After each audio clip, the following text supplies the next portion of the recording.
Chapter 6. The soul's third journey. After the third year, the soul came down to the sea and called the young fisherman. He came out of the sea and said, "Why do you call me?" The soul answered, "Come nearer. I want to speak to you because I saw marvelous things." So he came nearer and sat in the water and listened. The soul said to him, "I went to an inn near a river in a city. I sat with sailors and they ordered food and drink. After some time, an old man entered with a carpet and a lute. He put the carpet on the floor. When he played the lute, a girl came in and began to dance. There was a veil on her face and she had no shoes. Her feet moved on the carpet like little white pigeons. It was really marvelous, and it is only 1 day away from here." The young fisherman heard these words. He remembered that the little mermaid had no feet and could not dance. He thought, "It is only 1 day away and I can return to my love." He laughed, stood up in the water and walked towards the beach. When he reached the beach, his soul ran towards him and entered him. Then the young fisherman saw on the sand the shadow of the body of the soul. They began their journey, and the next evening they came to a city. The young fisherman said to his soul, "Does she dance in this city?" His soul answered him, "Not in this city, but another. Let's enter this city anyway." So they entered and walked in the streets. The young fisherman saw a silver cup on a stall in the street of the jewelers. His soul said to him, "Take that silver cup and hide it." So he took the silver cup and hid it, and they went quickly out of the city. When they were far from the city, the young fisherman threw the cup away. He said to his soul, "It was not a good thing to take the cup and hide it." But his soul answered him, "Calm down, calm down." On the evening of the second day, they came to a city. The young fisherman said to his soul, "Does she dance in this city?"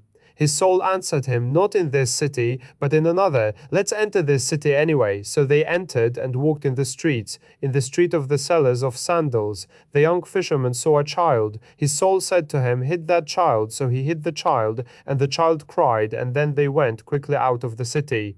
When they were far from the city, the young fisherman became angry and said to his soul, "It was not a good thing to hit the child." But his soul answered him, "Calm down, calm down." On the evening of the third day they came to a city. The young fisherman said to his soul, "Does she dance in this city?" His soul answered him, "Perhaps this is the city. Let's enter." They walked in the streets, but the young fisherman could not find the inn near the river.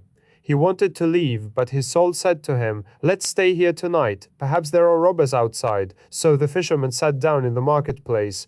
After some time, a merchant came and said to him, "Why are you here? The market is closed." The young fisherman answered him, "I can't find an inn in this city. I have no family here, and I need a room for the night." "We are all of the same family," said the merchant, "and one God made us. Come with me. I have a room." The young fisherman followed the merchant to his house. The merchant gave him good food and a comfortable room. The young fisherman then went to sleep. After 3 hours, his soul woke him and said, "Go to the room of the merchant and kill him and take his gold." The young fisherman went into the merchant's room. There was a sword near his feet and 9 purses of gold next to the bed. When he touched the sword, the merchant woke up and said, "Why do you want to kill me? I gave you good food and a room. I was kind to you." His soul said to the young fisherman, "Hit him." So he hit him, and the merchant lost consciousness. He then took the 9 purses of gold and went quickly away from the city.